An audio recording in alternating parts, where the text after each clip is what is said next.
Saya ini kiai Jawa ya, pakai hem seperti ini, pakai peci hitam seperti ini, dan dekat para habaib. Itu karena semua bacaannya Bukhari. Di Bukhari itu ada cerita Jabir bin Abdillah itu termasuk sahabat sepuh. Itu pulang pakai pakaian resmi. Itu dicopot, jubahnya dicopot, imamahnya dicopot. Kemudian beliau sholat akidan torofai izarihi ala atikihi. Sarungnya itu ditancang ning gulune terus sholat di depan umum. Terus ketika ditanya, masa sahabatnya Nabi sholat seperti itu? Biar orang tahu kalau syarat sahnya tidak harus seideal itu.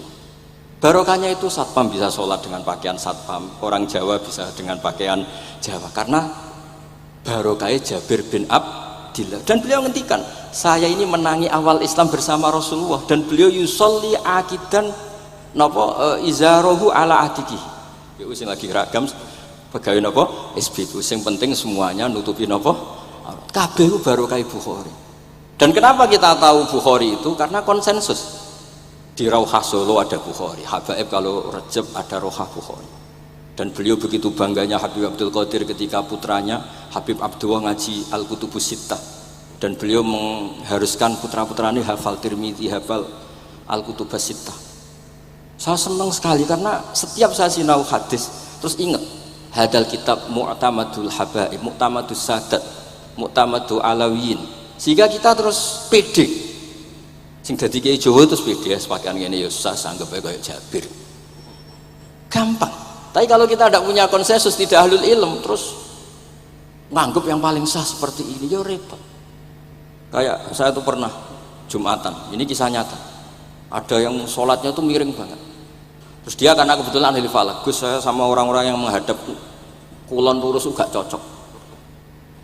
Mergo cara falak itu rondok ngalor atau rondok ngidul. Soalnya nambah mun longgar, Habibur Rahman nggih longgar, rata-rata do longgar alhamdulillah.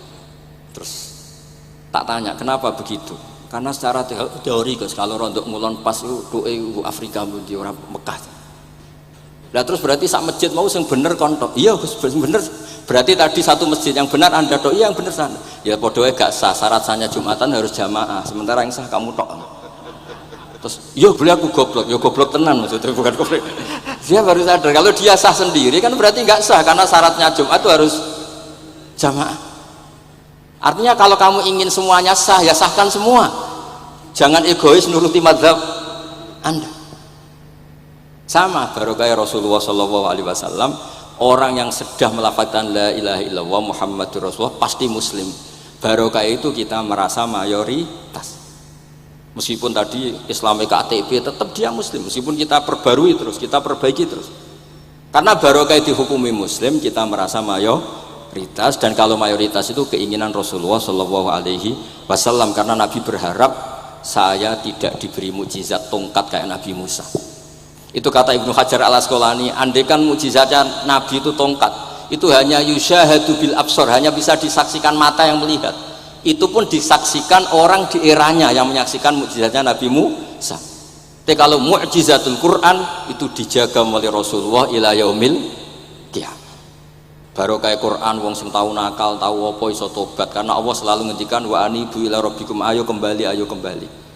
Barokah Quran sing sugih sedekah anfiku, sing melarat sedekah sabar, sing hasud ngempet hasude tok niku ibadah, sing tukang maksiat ngempet tok ra sida maksiat kuwi ibadah. Mulane dawuh Kanjeng Nabi, wong sing kepengin maksiat, orang yang ingin maksiat kemudian tidak jadi maksiat itu wis ganjaran. Mulane sering mawon mboten sida. Jadi barokah sampean kepengin maksiat iku nek ra sida malah ganjaran.